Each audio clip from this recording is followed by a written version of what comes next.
Sorry about that. I got a package. Let's move on. Yeah, it's like, yeah, I couldn't get that. I mean, why and who in their right mind?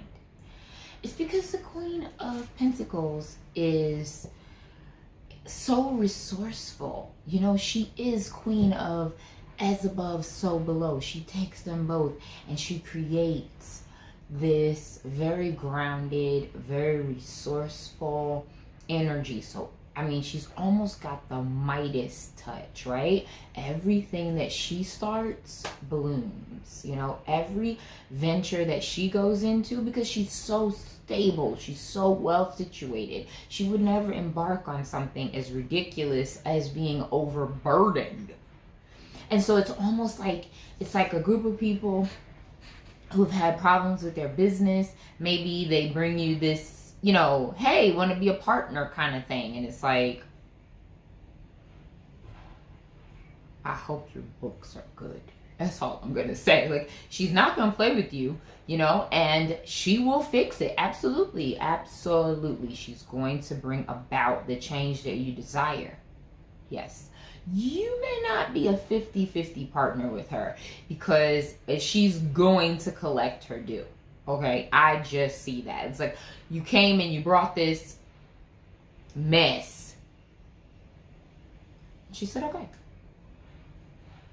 I'll help. I'm going to be a 75. You're going to be a 25. I'm going to right this ship. And as it sails onto the distant horizon and everything goes wonderful, I own it. I have a controlling interest here because it was going to be a straight dumpster fire. Okay. Or I can see it that way. Or another way to look at it is, you know, so this queen was overburdened. Okay. And she just decided, I'm going to have to end this. Boss up into my energy, move forward to my better day, my victory. Okay, because there's just no way that this can continue. There was no way. It's a 10. It was over. Absolutely over anyway. You know, it was over. It just couldn't go any further. There was nothing else to do. The queen would have to rejuvenate. She would have to hibernate. She would have to call upon her resources to move forward to the victory. But there definitely is a victory here for the queen because she's the Queen of Pentacles. There's always a victory for the queen. Okay.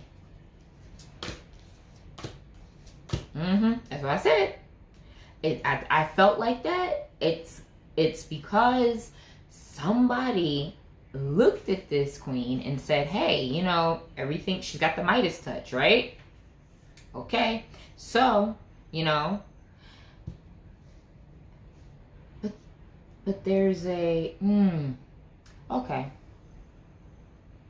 You know how some people look rich? They look rich. Look like they got a little something.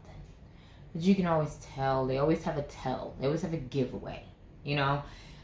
If you're observant, that is. And I can't imagine the Queen of Pentacles not being very observant, okay? So she's going to be able to tell, right? It's always, you know, the person who has the really nice car, but you can never go to their home. It's always the person who, you know, they just need $20 until payday. But they've got the Louis Vuitton everything. Okay. You know, it's like there's a certain false wealth, right? There's a certain false wealth, and I still believe that this is a group of people that are coming to bring this queen this problemed situation, and they want her to invest in it. They want her energy here because they know she's going to be successful, right? But there's this venture, it could be just stale. That could be why. It's aged, it's, dated. It could be something like an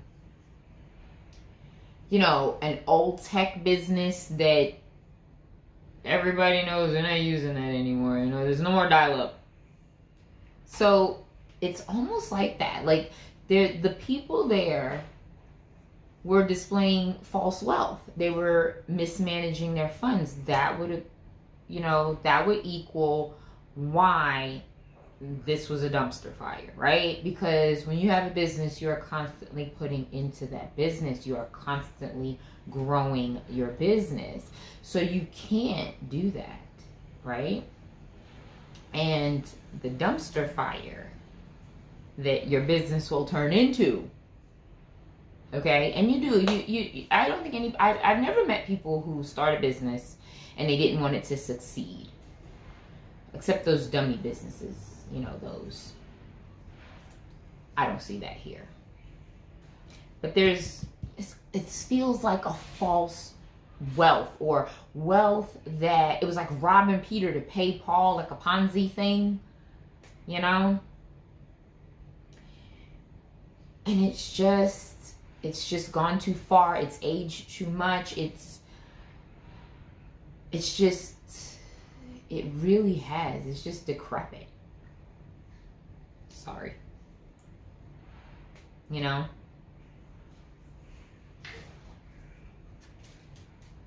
Tell me about this last row. Okay, so you have the Four of Cups twice. Now, in this one, I would say, in this Four of Cups, this is about, oh, okay, I love it. Go Capricorn. All right, so there's this feeling like just feeling myself. Just adoring me. Walking on water, just having faith in the universe. One foot in front of the other because I am fabulous. I love it. I love it. I mean, narcissism is wrong. We shouldn't fall in love with ourselves, but I'm feeling you, right? Hey, listen, nothing wrong with it. Nothing wrong with it. You've planted the seeds. You're waiting for your fruits. It's almost like the harvest brings change, right?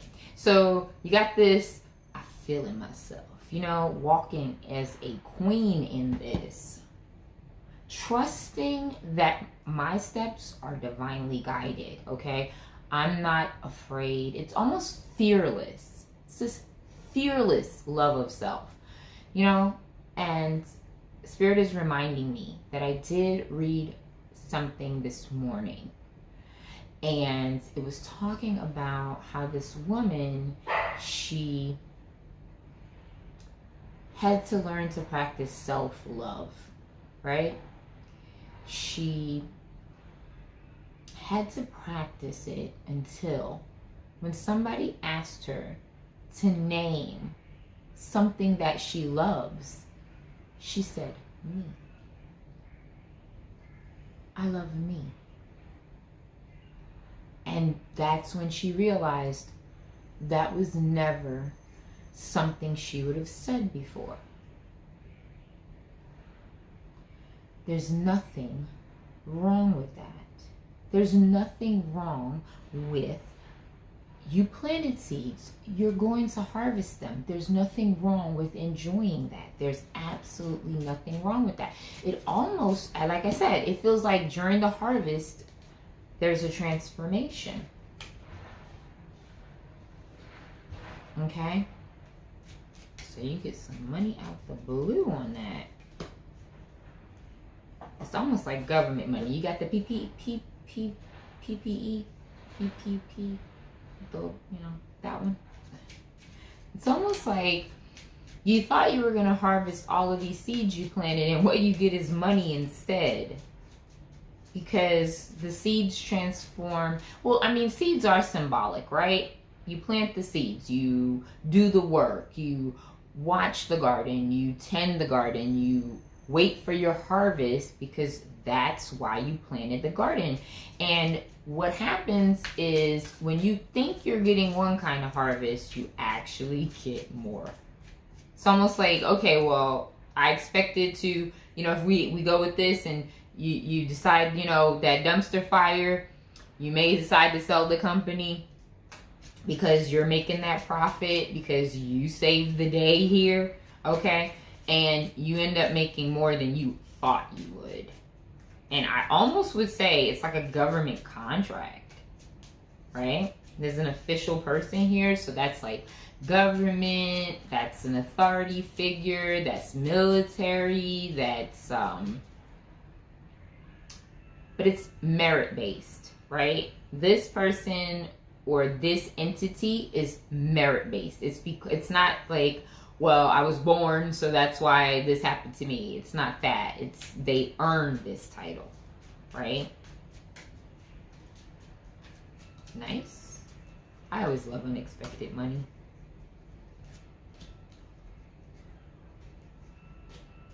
Okay, so something you couldn't see.